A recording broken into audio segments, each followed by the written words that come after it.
نحمده ونصلي على رسوله الكريم اما بعد فاعوذ باللہ من الشیطان الرجیم بسم اللہ الرحمن الرحیم۔ واجب الاحترام سامعین و ناظرین، رمضان المبارک کے اس آخری عشرے میں یہ جو ایک اہم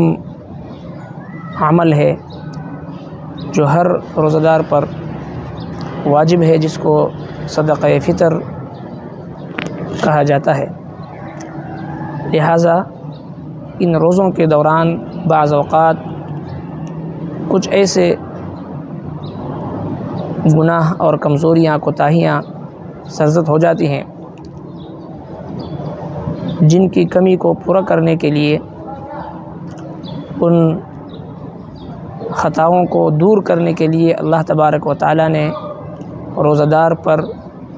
اس صدقہ فطر کو واجب فرمایا ہے۔ لہٰذا ہر مسلمان مرد و عورت سب پر یہ فرض ہے، واجب ہے کہ وہ اس صدقہ فطر کو عید کی نماز سے پہلے ادا کریں، بلکہ مستحب یہ ہے کہ اس کو جو فقراء ہیں، مساکین ہیں، محتاج ہیں، ضرورت مند ہیں، ان تک پہنچائی جائے، عید سے چند دن پہلے ہی پہنچائی جائے، تاکہ وہ لوگ بھی عید کی ضروریات پوری کرنے میں وہ ان کے لیے معاون ثابت ہو اور وہ بھی اپنی ضروریات پوری کر سکیں۔ یہ ایک واجب عمل ہے، اس حوالے سے غفلت کا مظاہرہ کرنا بالکل مناسب نہیں۔ چاہیے کہ چند دن پہلے ہی ہم اپنے صدقہ فطر کو